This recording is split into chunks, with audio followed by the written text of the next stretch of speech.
headphones. Check it. Headphone. That's when my scats. Spice up your life! Every boy and every girl! People to the left, having a good time. Shake it to the right, you know what you're doing. Shake it to the We're front. gonna do Spice World No at right. some point. I guarantee you it's not streaming anywhere because everybody hates the 90s women pop star movies like Britney. But we gotta watch it. Yeah, exactly. Okay. Okay. Mary's. Sisters who've seen it. We are the sisters who've seen it. Sisters, shooby-dooby-doo-wop, sisters, shooby-dooby-doo-wop, sisters,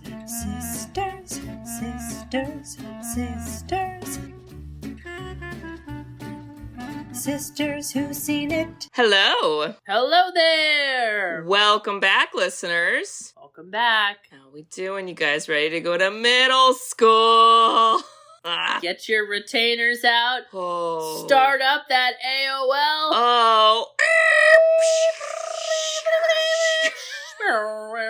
We had that. That was real. We did have that. It's a fucking time. Holy shit. Who are we? What are we doing? And what's happening? Listeners, let me introduce ourselves and our screen names. Just kidding. I won't do that, but maybe.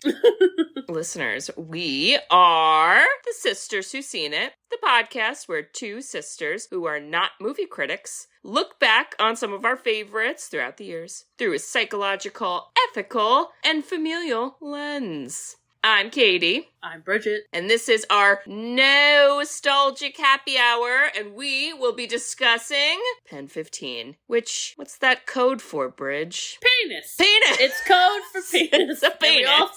We all thought it was so funny to write PEN15 to spell penis. Can I tell you, I literally have a very distinct memory in my brain where I believe I was 16 years old, and I still fell for the Pen15 club joke, and it was when I worked at the movie theater, and I was like very new, and like I was definitely younger than everyone, and a guy was like, do you want to join the Pen15 club? And I thought it was like a movie reference that I didn't understand because I was new, and I was like, absolutely. And he literally wrote on my hand, and I was like, this is penis. And he was like, it does. And I was like, I guess I'll go wash my hands now. I don't like that person.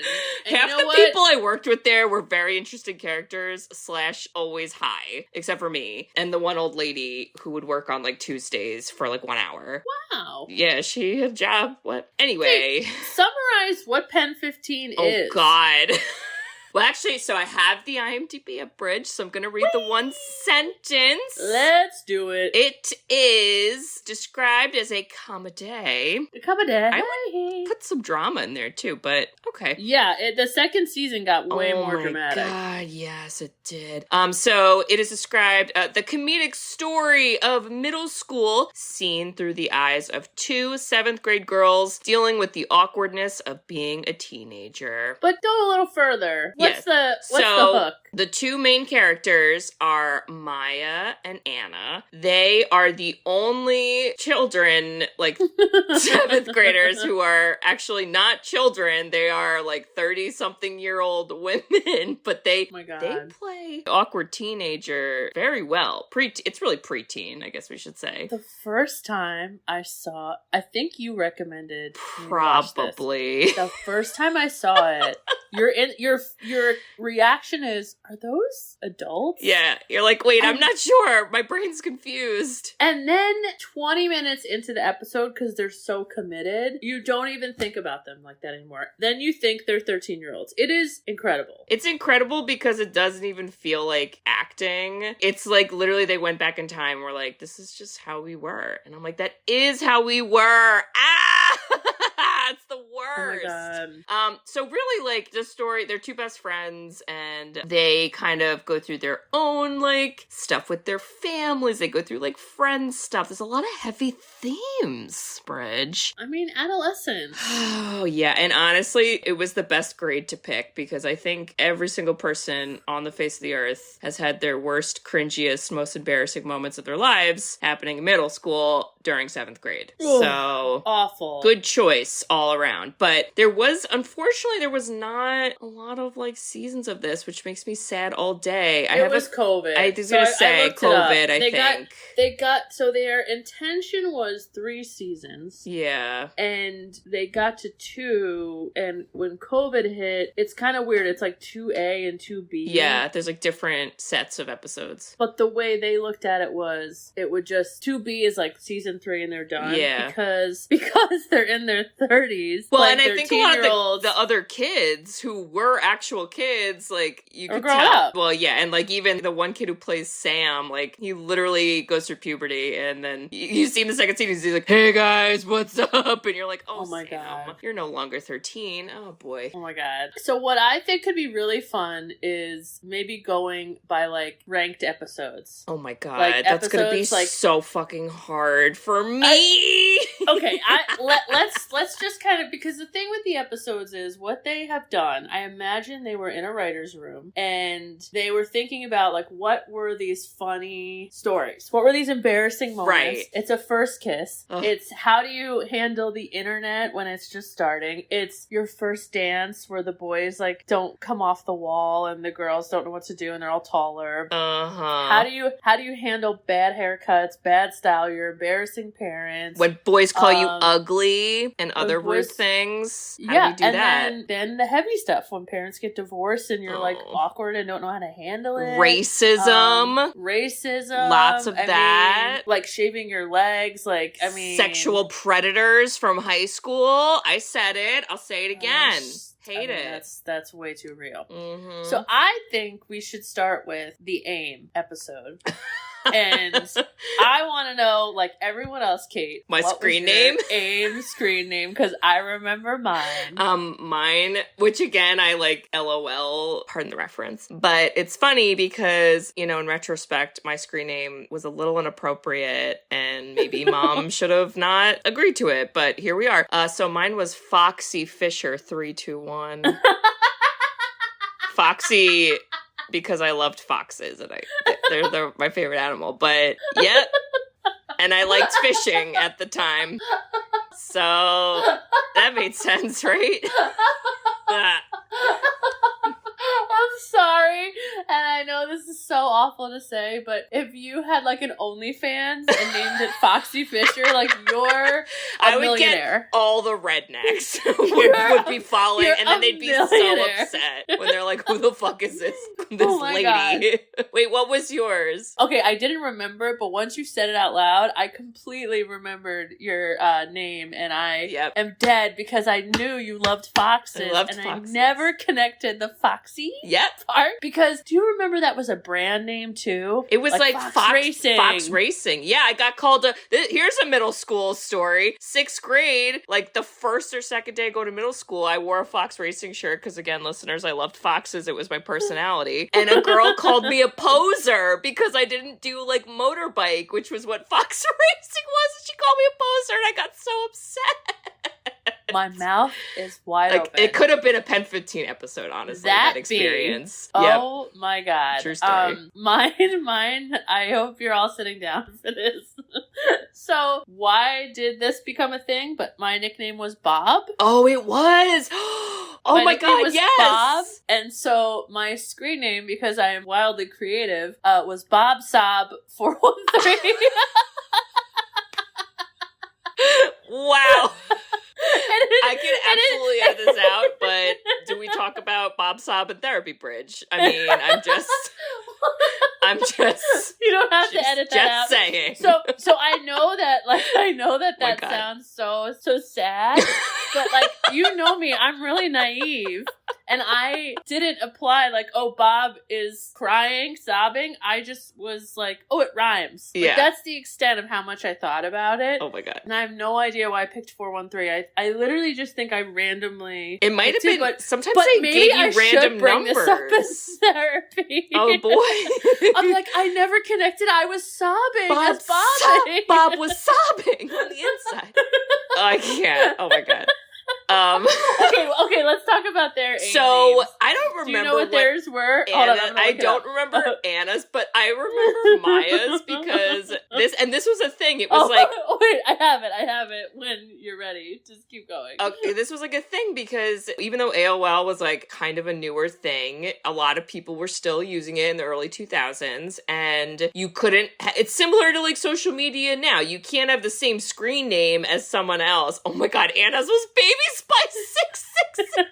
And then Maya goes, isn't 666 like the devil? And Anna goes, 6 is my favorite number. So it's just like, that's Bob Sob. Right there. Bob Sob. I am Anna, and it's me. Oh my god.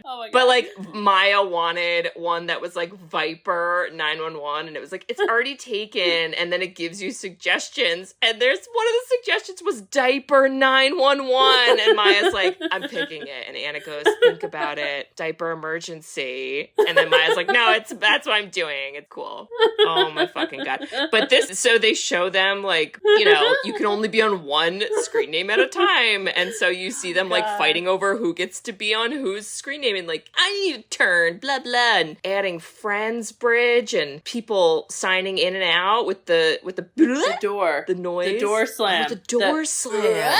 That's like, very like passive aggressive, by the way. Whoever decided that should be the sound for aim is rude. Why? Because like open the door, like to like in the room, slam a door in your face when they sign out. That's what I was thinking. I do remember that even getting your friends' names were hard. Yeah, it wasn't like now where you can just find people, right? So it then, because you didn't know who anyone was, you couldn't tell if, and this is what they did in the episode, you couldn't tell if somebody was like pranking you that knew you, or if they were an actual stranger. Oh, the catfishing bridge, it's scary. But like, Kate, like you didn't know if they were like literally a stranger. Like I definitely talked to strangers. I feel like I did too. And I talked to a lot of like friends of friends that I didn't really know. Mainly boys, because you know, we're hustling on the internet. Like saw you at the carnival, liked your hair. Yeah, exactly. Wait, so then they talk to Brendan, right? Oh my god, Brendan. So they talk to, let's give Brendan's backstory. So, okay, Maya and Anna are the main characters who are 30-year-olds and act like 13-year-olds, and they're besties. Yeah. And Brendan tends to be this, like, kind of third wheel friend, but also love interest. He's like a neighborhood friend. Brendan's the boy that Anna dates. Are you thinking of Sam? Oh, I was thinking of Sam. Okay. Wait, which one? Oh my god. Okay, wait, I'm doing this wrong. She does talk to Brendan, though. Brendan's her boyfriend. That's right. Yeah. So Anna ends up getting her first boyfriend with Brendan, and he asked her out via handwritten note and minimal words exchanged, because that's how relationships started when you're a child. And so oh my god, she chats with him, whatever. He puts up an away message, because this was a thing, and it was like sappy, I think it was like Sugar Ray lyrics or something, and Maya's like, that's about like, oh my god. But they do talk with Sam, and Sam is like their neighborhood friend, and he on the inside, like, he like loves Maya, but he has to go through his own like middle school pubescent experience to like embrace it. And I did like love his arc and storyline, because I felt like they did boy storylines like pretty well too. Yes. But essentially this episode, Maya thinks she's talking to like some hot old man, not old, but like in his 20s, and she like lies and says she's in her like 20s or something. And they're both like lying, but she is like, no, yeah, that's my boyfriend now. This man I've never met, that's my boyfriend. And I was like, wait, this still happens. I hate it. It still happens. It's so but gross. Then there's an amazing reality check where her mom comes in and says, you two need to get off the internet. I have to use the phone. She gotta use a phone! Because people don't that's forget how the internet worked, through phone lines. It's wow, mind blown. Fucking wild. Do you know that the character who plays Maya's mom is her mom? Maya's mom. I know, I love that so much, because then when they do the episode all about the mom in the second season, I'm like, this is so fucking precious. I can't. Well, and talk about, I mean, the therapy, you know? You get to like relive those experiences. Like, yeah, Mom, remember when you gave me a bowl cut the first day of 7th grade? This episode's for you. I have documented bowl cuts for my communion. Look it up. It is so bad. But the best part is, like, it's so normal for a little kid, but, like, the fact that she gets it, like, the day before middle school is just, it's fucking comedic genius. And perfect. She has it for the entire series. Like, her hair never grows. And I don't even care. It's amazing. It's amazing. So fucking good. Okay, so part of this AIM, the other thing that's interesting with this, like, AIM story is I don't know if you had this in your middle school, but when people would, like, bully each other. Oh, yeah. They would, like, print it out. Oh, that is rude! And this reminded me of a story of a girl in my middle school who people were bullying in a chat room, and her mom printed out good for her the thing and brought it into the school. That's called evidence. Good for her. And then people copied it and were like, oh my god, look at how embarrassing this is. And I just remember thinking, like, this is so complicated. Wait, that backfired. Bob has no idea what's happening. Wait, I am not aware of the intricacies of the internet. Hate those twists and turns in that story. Hate it so much. But yeah, I tell kids, even in freaking elementary school, I'm like, anything you do online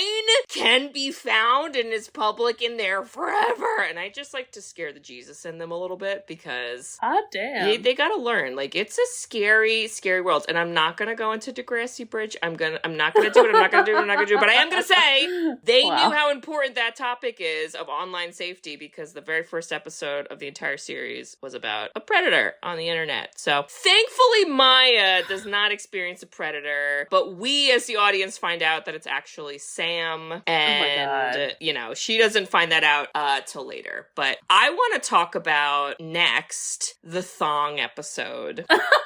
This is still season 1. Okay. I have a dad story. You're gonna die. God, no! Bridget. Oh God. Die. Keep going. Oh my God. So in this episode, the setup is the kids in, like, their class, they all have to do a community service project and they get to sign up. So there's, like, a handful of options, and one of the options is the popular girl Heather. Her mom makes hats.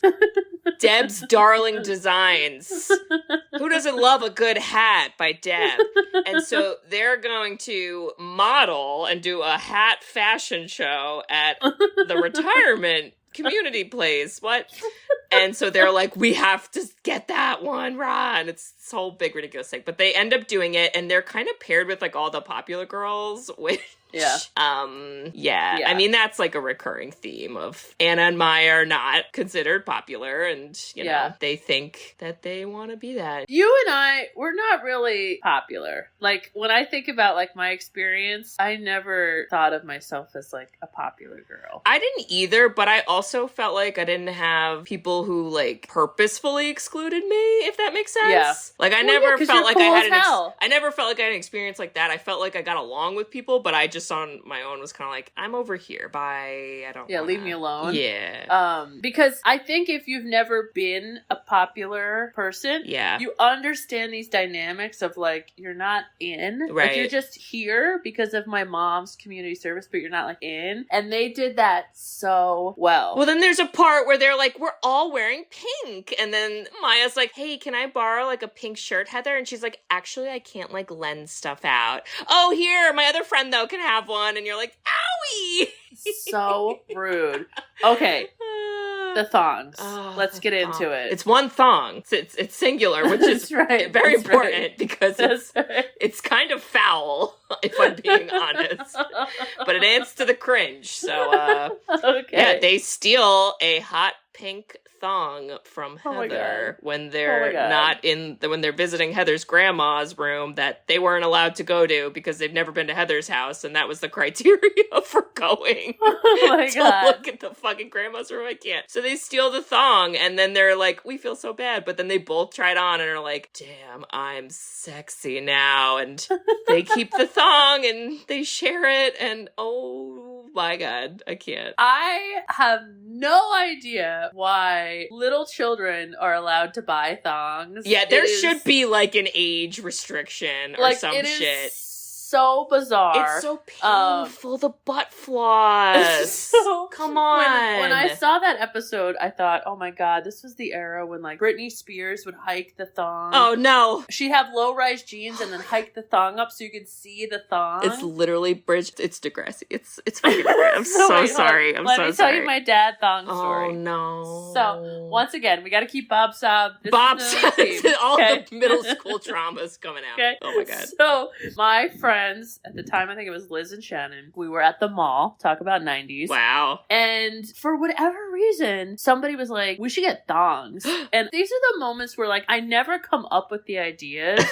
But I'm always just like, why not? Yeah, you're like, go with the flow, yeah. And I was like, this looks cool. And it was like red and like lacy and ridiculous. Or like pink. God. It was ridiculous. Was it Victoria's Secret or Forever 21? Probably. Oh, God. Probably. But like, you have to realize, I was never thinking of like actually wearing it and or like showing anyone. I just thought like, this is what my friends are doing and it's like a fun thing we're doing. Yeah. So because of this, I am still a child. And when I'm doing my laundry, I throw that in the laundry. Can I tell you, Kate? This is burned in my brain. No. I came down the stairs and whether it was dad or mom, hung my thong on the kitchen fan above the dinner table. And I was like, I had no idea. And I come down, and my dad goes, yeah, look what I found up here. Oh my god. Confronts me, and I just was laughing, and I just told him a story. I was like, I don't know, my friends bought it, so I did too. Like, that's it. Yeah, I've never been more embarrassed in my life. That's when Bridget literally started doing her own laundry from then on out.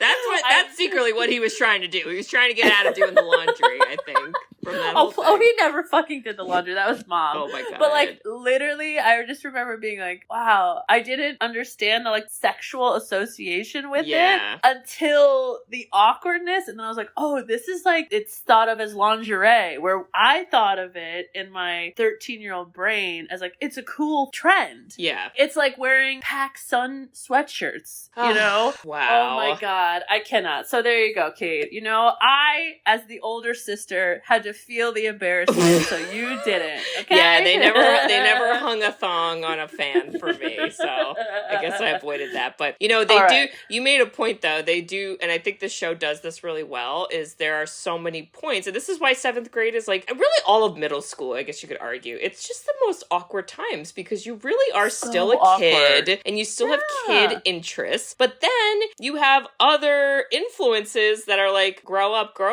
and whether it's from other kids or even if just on your own, but you're never like actually grown up. So there's weird moments where you're like, this thong makes me feel sexy and that's why I'm gonna wear it. And then appropriately, an old lady at the end of the episode is like, you don't need a thong to like feel good about yourself. So maybe just don't do that. And then they're like, wow, we learned. But of course it's just so fucking funny. And there is, again, like in a lot of these episodes, there's some like subtle hints of everyone else being fucking racist to Maya because she is Japanese. So Maya gets paired with the one Japanese elderly woman and like that's racist, but okay, cool.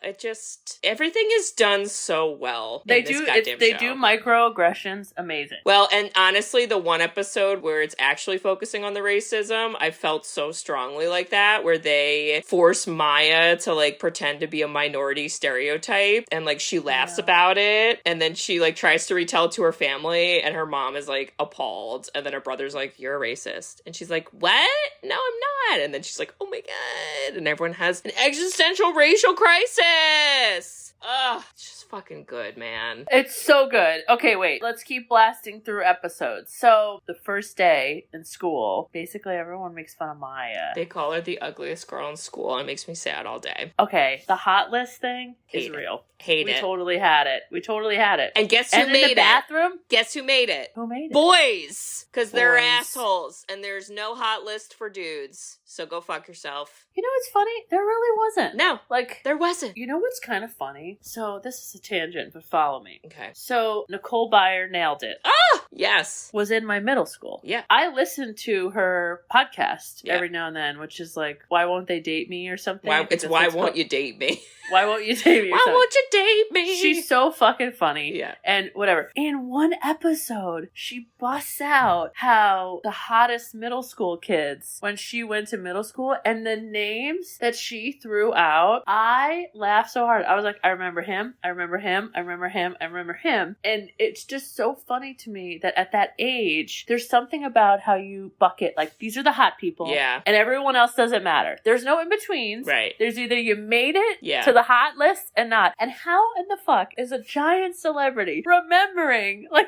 middle school names of people? And it's amazing how it imprints into your brain. Yeah. And it was this episode was, like, so sad because I think Maya honestly has really good self-esteem. Well, yeah, she does the, like, Ace Ventura impression in front of everyone, and I'm like, hell yeah, girl, that takes bravery and confidence, and everyone's laughing, and life is good. But then she gets fucking cut down because the boys write up signs, Brant loves Maya, Dustin loves Maya, and so she thinks that they love her because why else are you writing it on the note? The notes really were key for us, okay? If it was on a note, you knew it was real. It was real. Except in this moment when it wasn't. And yeah, just like abso-fucking-lutely so horrible. I hate it. I did love how at the end of that episode, though, she was like, I'm gonna go bitch out Brant. And like, she's like, I'm gonna go bitch him out after school. And it was so good. She ends up making him cry. So that,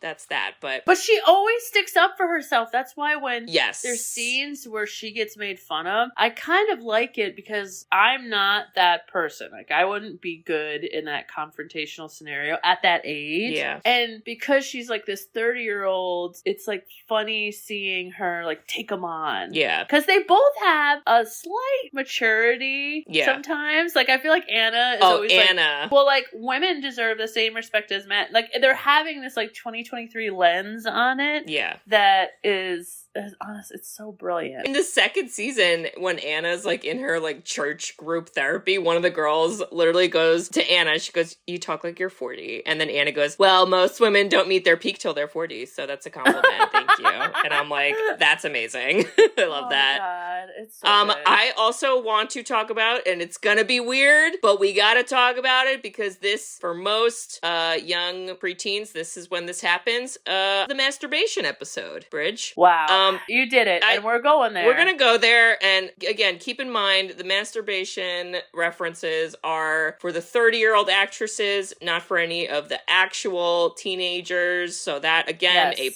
But the way it's done is, in my opinion, done, like, so well, because I think a lot of times, when you're that age, you have no idea what why you're thinking what you're thinking, or what your body's feeling, or what's going on. You just kind of start fiddling around with things, and then stuff happens, and I don't know what happened, but that was cool, and you don't know anything of what's going on. And I loved this so much. And really, like, the whole message was, because Maya was, like, ashamed of it, because she was like, girls shouldn't do this, it's disgusting. And then really, at the end, it's kind of like, no, you could do it.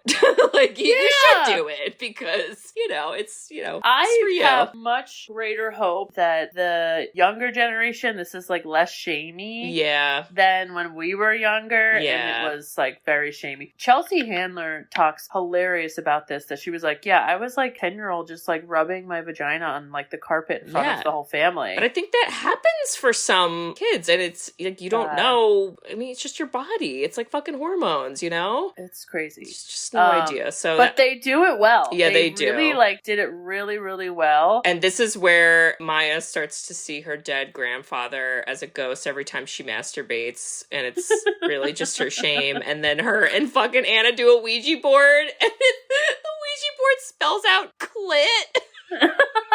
And then Anna goes, why is your grandfather spelling clit?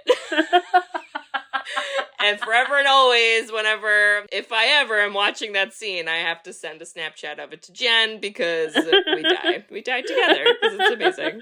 I think whenever there's like puberty, masturbation, anything, it's very male centric. Yes. It's very like male gaze, right. male lens. Oh no, someone walked in on me doing it. Right. It's never the women. Mm-hmm. And so this was nice. Yeah. Okay, should we skip to season 2? Because I think we gotta move it along. Yeah. The only thing that needs to be referenced, because I'd say for the most part, this show, like, I mean, it is in a sequence, but you could kind of skip around sometimes. Like, it's not like a serial. But the one thing that is important for season 2 is that the very last episode of the first season is a dance, and there's kind of like drama between Anna and Maya, whatever, and then they make up, and the guy Brant got an aardvark dick. Brant, people don't forget, he offers to finger Maya to make up for calling her ugly, and she's like, sure, but then she's like, but Anna's coming too because I'm still an awkward kid. And then thank God that does not happen, and he quote unquote feels them up at the same time, which is hand on one boob each, and nothing happens, and then Maya's in love with Brant. And Bridge, holy shit, the second season is painful. So with painful. Brant. It hurt me so much. So much on the inside. I feel like you're skipping, though, the first kiss. Was that in the first episode or the second? First kiss with Anna? I'm sorry, the first season or the second season? First kiss with Anna? I don't know. Who gets it first? I forget. Anna. Okay. Anna gets her first kiss with Brandon when they go watch Wild Things. And she's like, it was so disgusting gross, I have to break up with him. And then they do a scene where she makes Maya run to go give him the breakup note, but then his friend runs to her first, and then she goes, damn it, we got broken up with, which is 100% a middle school thing. Exactly what happened. The notes, I can't. Oh my God, fucking amazing. I definitely got a breakup note. Did you? Did you get a breakup note, or did you write the breakup notes? I always wrote the breakup notes. God damn it, Kate. Sorry. Bob sobs again. But sometimes, like, you had to be creative with giving the notes. I remember kicking notes down the hallway to, like, avoid feet of people, so it would, like, get to it was like skee ball. It was crazy. Wow, that's talent. We had to do stuff. But the only thing I wanted to bring up with the kissing scene is that when they practice, do you remember? Oh, on like the bed pose? On the bed pose? I will tell you. Oh no.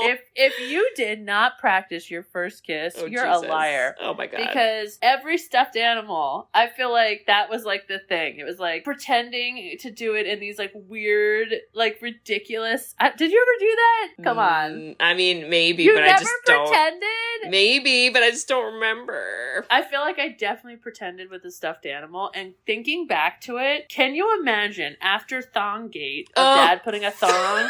If he, like, walked in on me, like, trying to make out with my stuffed animal, oh, God. I cannot. Not good. Wait, who was your first kiss? Okay, so I have a terrible memory with this. Bob Sapp! I believe it was someone from Woodlock. Get out. Wait, one of the regulars? Was it one of the regulars? Amazing. Tell me their name right now. No, I will not. Damn it. Okay, fine. Because I don't remember. Tell me it off the air. I don't remember it, Sure. but I do remember a middle school, like, no joke makeout party. Like, literally. Oh, no. Everybody Not went those. to make out. Oh. And I remember just being there, and I'm like, oh no, it's a makeout party. Again, like, I was just pure innocence, okay? So we show up to the makeout party, and everyone, like, goes into their rooms. And I'm like, what do I do? And I was left with... Not a 7-year-old like in that one Pen15 episode, I hope. This fucking kid, Bobby, okay? Bridge, Bob, Sob, and Bobby. What's wrong? I know. There's a lot happening there. But he had, like, breathing issues.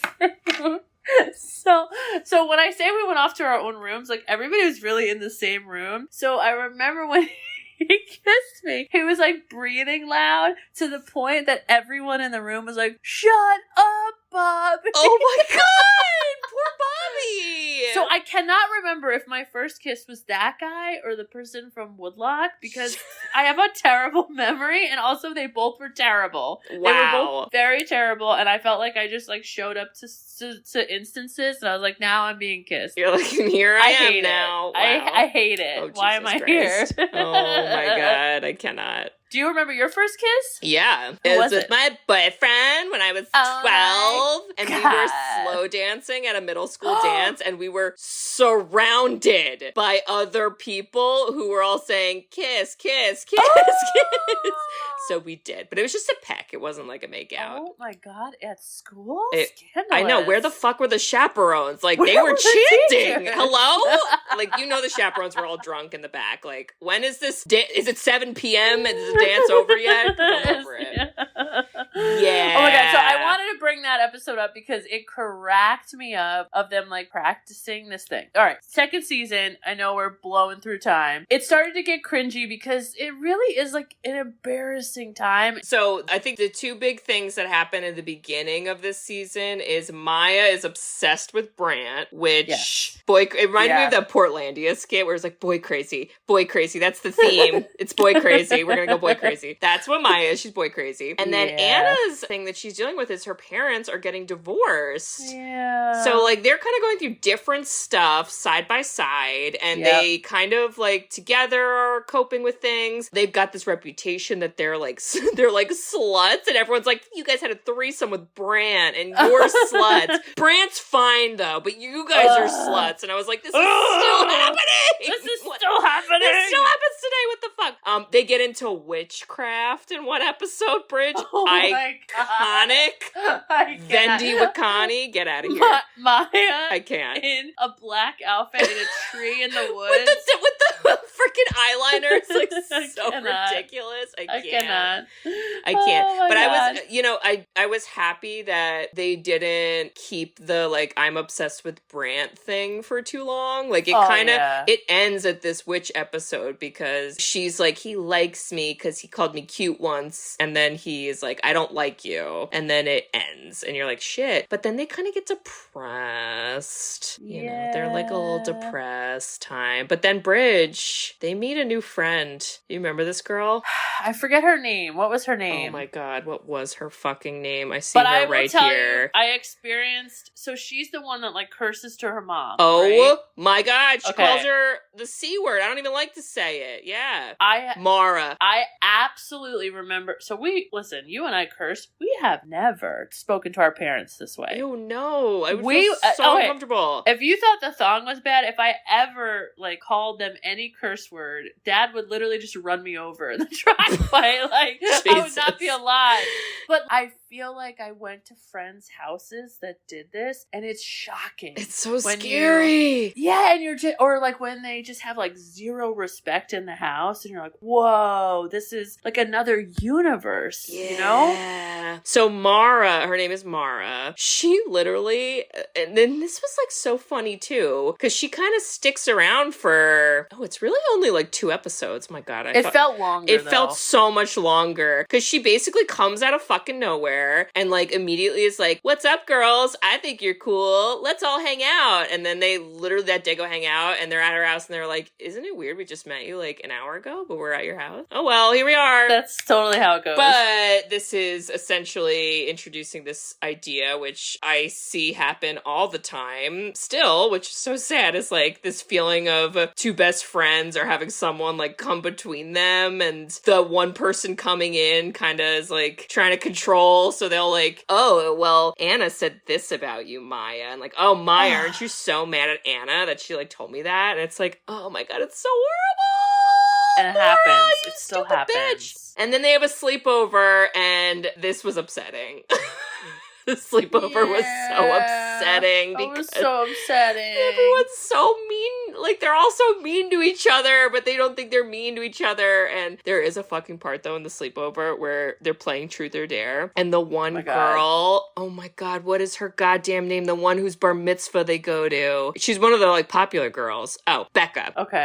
Okay, so they're like, Becca, Truth or Dare? And Becca's like, okay, truth. And then they're like, what's, like, something you've never told someone before? And Becca goes, well, guys, I've never told anyone that Heather made out with her first cousin. And you're like, Becca! That's not how you do it. That's someone else's truth, Becca. Jesus. That's like so fucking middle school. I cannot. Oh my God. I mean, those sleepovers got real. I mean, it's like Britney drama. Spears Crossroads, where you're like, hey, my God. what's your abuse situation happening?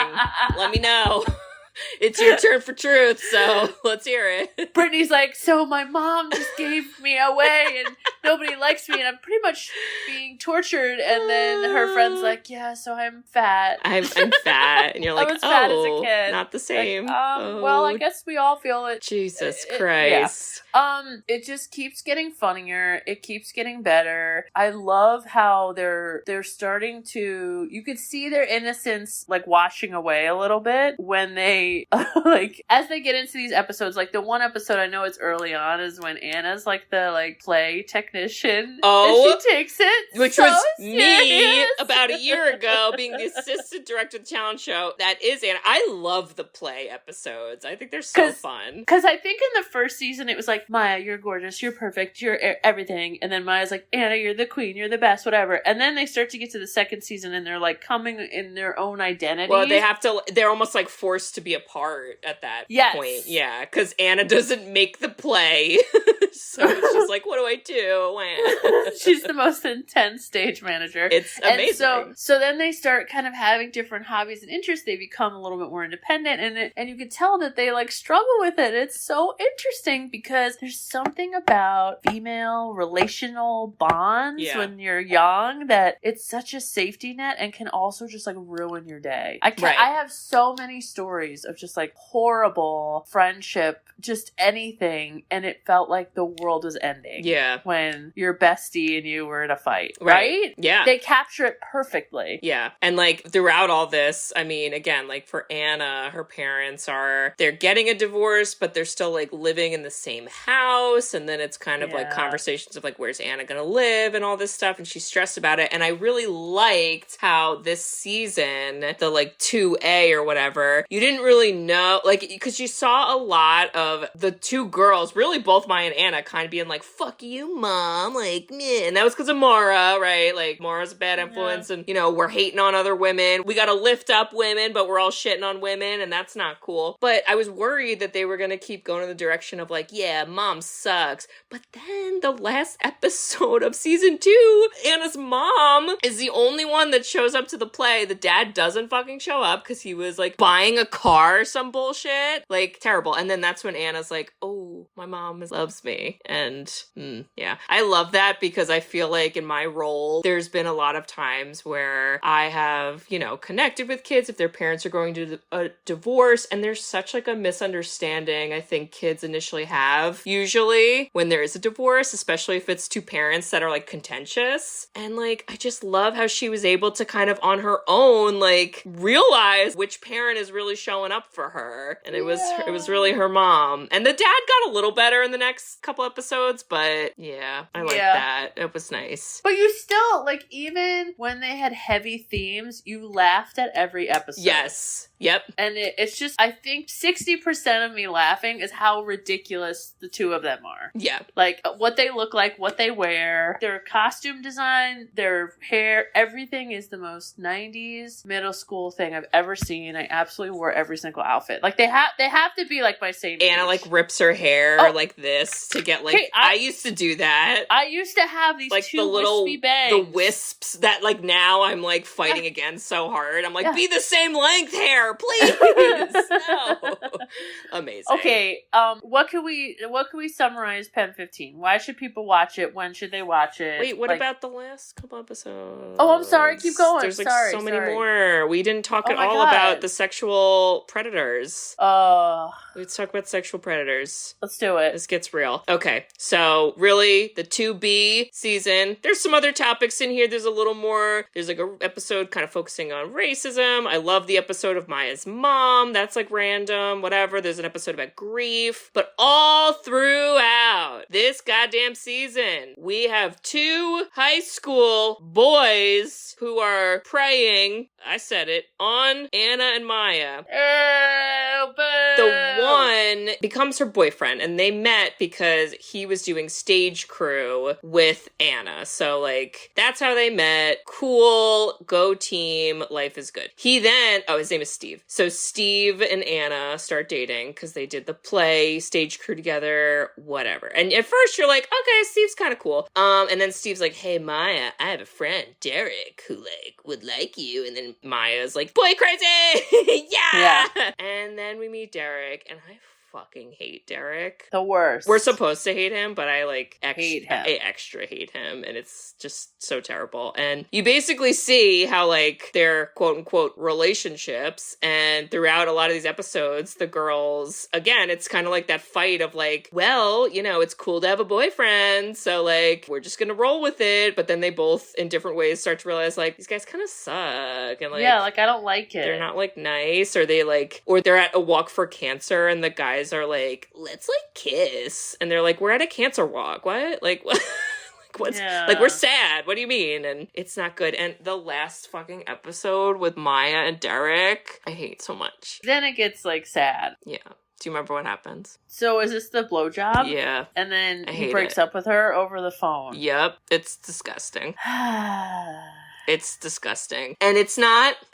I have mixed feelings because it like feels like rape, even though technically Maya, you could argue consents, but I could also argue she doesn't know what's happening. So is that really consent? I don't think so. And here we are. And it's terrible. But that's what they were showing the mess. It's messy. And it's so interesting because they're in this place of trying to learn who they are while also losing themselves. Yeah. Because the Maya that did Ace Ventura in the beginning of the class is certainly not going to be peer pressure to do that, but now she is. Yeah. Sucks. I know, I hate it. It's just so sad. But then again, it's like, it kind of comes around because Sam then afterwards steps up and shows her like what a cool, good dude can be like, where he asks for consent before he kisses her, and he's like, let's go throw like dead squids at this guy's house because that's normal. And then he's like trying to cheer her up, and I just like, I love that. I love that so much. I love them together. He always loved her. He did. I didn't like when he said that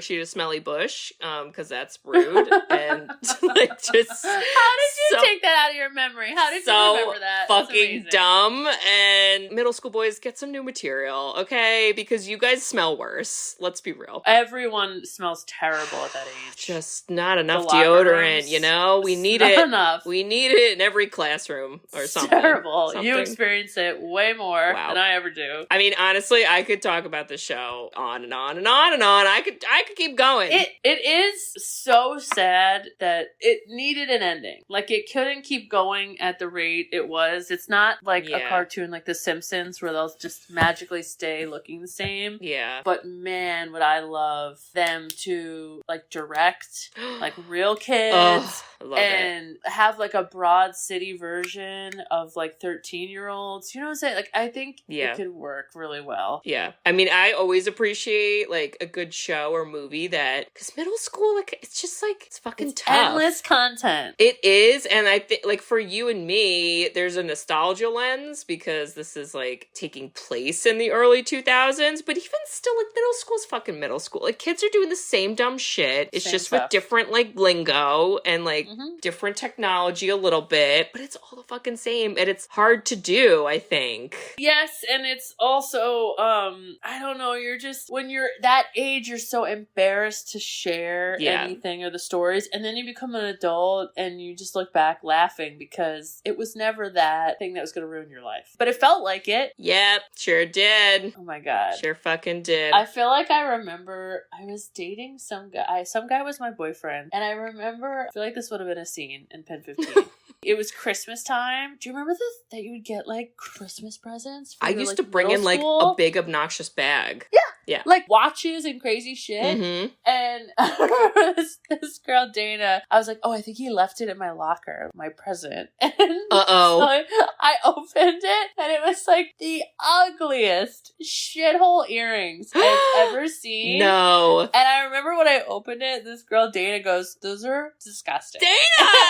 No, but I remember us both laughing. Oh my God. Like, so hard. And I feel like that's just one of a zillion stories that you could just keep going and going. Did and you going. then make Dana run through the halls to give him a breakup note? Because that sounds like that's how that should go. No. Oh God. Yeah, so listeners, I mean, if you haven't watched this show, what the fuck are you doing?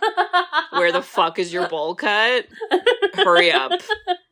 Hurry up and watch it, because it's so good. It's on Hulu. Is it only on Hulu? Is that right? I think so. Wow, okay. All I know is that she's my best friend on God's green freaking earth. And I love her, and she would never lie to me. Oh my God. I can't. The lingo. I was going for like Sarah Michelle Gellar, but then like I ended up with this. Her hair in that scene when she tries to cut it herself, I'm like, that's what I looked like when Jimmy was babysitting me, but he wasn't actually watching me and he was just playing video games, and I locked myself in a closet and cut all my hair off. That's me. So. We remember, but you're so cute, Kate. It didn't matter. Kate, you know what you are? You are my actual rainbow gel pen in a sea of blue and black writing utensils. You too. Oh God. Oh God, I love it. Oh my God. Oh my God. Oh wow. Bridge, you'd watch Pen15, right? You have to watch Pen15. Yes. I don't know if men will find it as funny because it's very centered around like female stories, but I think everyone should watch it. Yeah. You may not relate to it as much, but we've all had at least one of these experiences from middle school. Yep. They cover it all. It really, everything. All of it. All of it. All the awkwardness and trauma. It's there. It's all there. It's not going away. Bob Sob, yay. It's all there. Oh God. Oh boy. Okay, Kate, it's my turn. You ready? Yeah. Well. We're going to 1997. Ooh.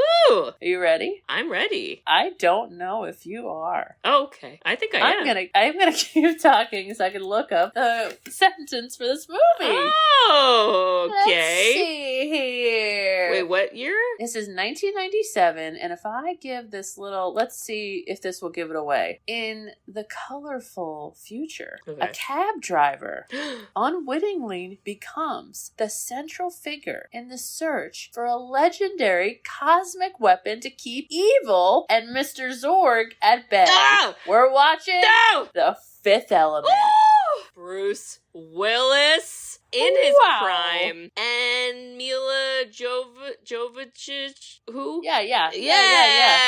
Oh wow, I can't remember the last time Gary I watched this. Oldman. Oh my God, Gary Oldman, yes. Ian Holm. Oh yeah. Chris Tucker. Oh, Luke Perry. we remember Chris Tucker. Luke Perry, what? You know Luke Perry? I feel like when I was a young kid, 90210. I really used to like this movie, and it's not really for kids, but maybe it's because it was colorful, like you said. I never thought of it like that. I just remember it being like weird and funky, but I'm really interested to rewatch it and decide, was this terrible? It's really weird and funky, yeah. And the special effects I don't think are great. Don't look as good. There is a blue alien that does hip hop opera though, so iconic. People don't forget. Oh my God. Wow. Woo! Oh, good Here pick, we are, Bridge. Fifth Element. Pen15 to Fifth Element. Keep up. Wow. I love it. Wow. Well, Bridge, Yes. I just want to say, Uh-huh. wow, there's just so much to say. Oh, okay. There's just so much I could say. Bridge, if you stole someone's thong and then Dad hung it from the ceiling fan, I would take it down. I'd probably give it a second wash because somebody else used to own this. So careful of germs. And I would make sure he doesn't get his hands on the laundry anymore. I'd do that for you. Wow. Kate, Bridge. if you were creating a new AIM screen name, and you were workshopping it with me and decided to call it Foxy Fisher, I would maybe suggest something else. You'd be like, this is going to be misinterpreted by gross dudes, so careful. I would say, stay away from Pen15 Club and Foxy Fisher. Love you, honey. Yeah, it took me many years to learn to stay out of the Pen15 Club because I was literally 16 and I was like, how did I fall for this? How did I fucking fall for this? Jesus Christ. I'm in AP classes. What's happening? Oh my God. Anyway, well, and listeners, if you also were part of the Pen15 Club at some point, and if you remember the days of AIM and instant messaging and AOL, screen names, wow. And if you think that middle school is like so fucking weird and it's like the funniest thing that's just a time in everyone's life and we all just have like horrible times and some kids have mustaches and some kids are like little 5-year-olds and what? Exactly. You should write us a review. Hey. We love reviews. We love written reviews. You can review us on Apple Podcasts along with some other podcasting apps. We also have a website, sisterswhoseenit.com. On our website, you can request a movie. So this episode was our nostalgic happy hour, and this is just one that Bridget and I loved lots, and we've referenced many times on many episodes. But listeners, if you have a pick, even if it's a nostalgic pick, put it on here. Put it in our recommendation on our website, and maybe we will do it. Who knows? We'll see. Who knows? Or if you have another pick that's actually nostalgic. Yeah. And Bridge, what else can they do on our website? They can buy us coffee, Woo. which is money. Woo. Hand it up. Woo. Put it there. Put it. Do it. Do it. Buy some merchandise. It's fun. It's inside jokey. You're in the inside. You should buy it and give it to your middle school boyfriend. Okay? Yeah. Enjoy. Yeah. Make sure you write it in a note. Kick it to him down the hallway in between classes. Hope the right person picks it up. Hope you folded your note tightly. That was an art, I gotta say. That was an art. And I was good at that. Origami for preteens. It really was. Yeah. Yes, so check all that out, listeners. And we hope to hear from you. All right. Well, we'll see y'all next week for The Fifth Element. Can't think of any. Oh, wait, there's a quote I can think of. Mila Jovovich doesn't know how to talk, so she goes, ba ba boom. Ba boom. Ba boom. Ba bye. Ba boom. Bye bye. Bye bye. I love you. You're my rainbow gel pen. I love you. In a Bye-bye. sea of blue and black. I love you. Bye Bye-bye. Don't join the Pen15 Club. Bye-bye. I'll try. Thanks for tuning in to Sisters Who Seen It. You can listen to us on Spotify, Apple Podcasts, or wherever you listen to podcasts. Check out our website at sisterswhoseenit.com, where you can email us, request movies to be reviewed, and keep up to date with all things sisters. Also, make sure to follow us on Facebook, Twitter, and Instagram. See you next week.